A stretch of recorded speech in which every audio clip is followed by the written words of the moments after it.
पुरी जिला पिपिली सातशंखरे थिबा माँ उत्तराणी शीतल भंडार आज अवहेलार शिकार।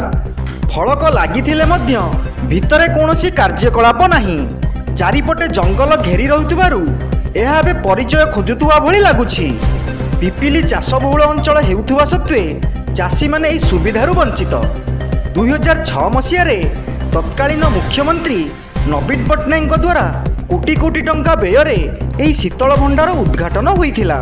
କୃଷକଙ୍କ ସୁବିଧା ପାଇଁ ନିର୍ମିତ ଏହି ପ୍ରକଳ୍ପ ଫନି ପରଠାରୁ ପୁରାପୁରି ଅଚଳ ହୋଇପଡ଼ିଛି। ଭବନର ଛାତ ଭାଙ୍ଗି ଯାଇଛି। ଯନ୍ତ୍ରପାତି ନଷ୍ଟ ହୋଇଥିବାରୁ ଚାଷୀମାନେ ପନିପରିବା ଓ କୃଷିଜାତ ସାମଗ୍ରୀ ସଂରକ୍ଷଣ କରିପାରୁନାହାନ୍ତି। ଫଳରେ ସେମାନେ ଅଳ୍ପ ଦାମରେ ଫସଲ ବିକ୍ରି କରିବାକୁ ବାଧ୍ୟ ହେଉଛନ୍ତି। ସ୍ଥାନୀୟ ଲୋକଙ୍କ ଅଭିଯୋଗ ସରକାରୀ ଅବହେଳା ଯୋଗୁଁ ଶୀତଳ ଭଣ୍ଡାର ଅଚଳ ହୋଇପଡ଼ିଛି। ଏହା କାର୍ଯ୍ୟକ୍ଷମ ହେଲେ ଚାଷୀମାନେ ପୁଣି ଆଳୁ ଚାଷ କରି ଉଚିତ ଦାମ ପାଇପାରିବେ। ଶୀଘ୍ର ପଦକ୍ଷେପ ନେବାକୁ ସ୍ଥାନୀୟ ଲୋକ ଦାବି କରିଛନ୍ତି। ମୋ ନାଁ କୃପାସୁନ୍ଦର ଦାସ। ମୁଁ ସରପଞ୍ଚ ଥିଲି ସବୁ ପଞ୍ଚାୟତରେ। ଆଉ ବର୍ତ୍ତମାନ ଏଇ ଯେଉଁ କୋଲ୍ଡ ଷ୍ଟୋର ବନ୍ଦ ଯିବା ଫଳରେ ଚାଷୀ ବଡ଼ ଅସୁବିଧାର ସମ୍ମୁଖୀନ ହେଉଛନ୍ତି।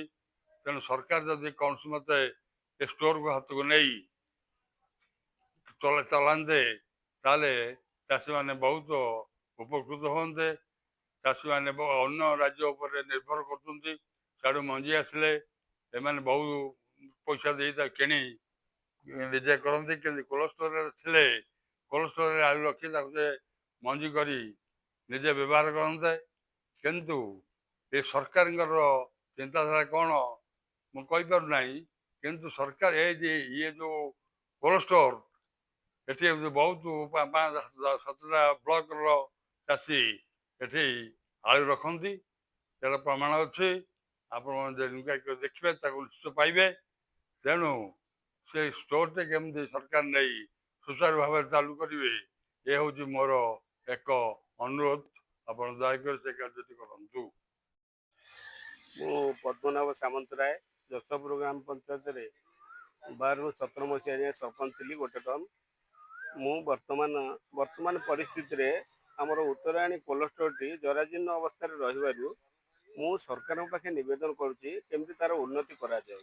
ଏହି କୋଲ୍ଡ ଷ୍ଟୋର ଉପରେ ପ୍ରାୟ ଆମ ଏରିଆର ସମସ୍ତ ଚାଷୀ ନିର୍ଭର କରନ୍ତି। ଏଠାରେ ଆଳୁ ରଖନ୍ତି।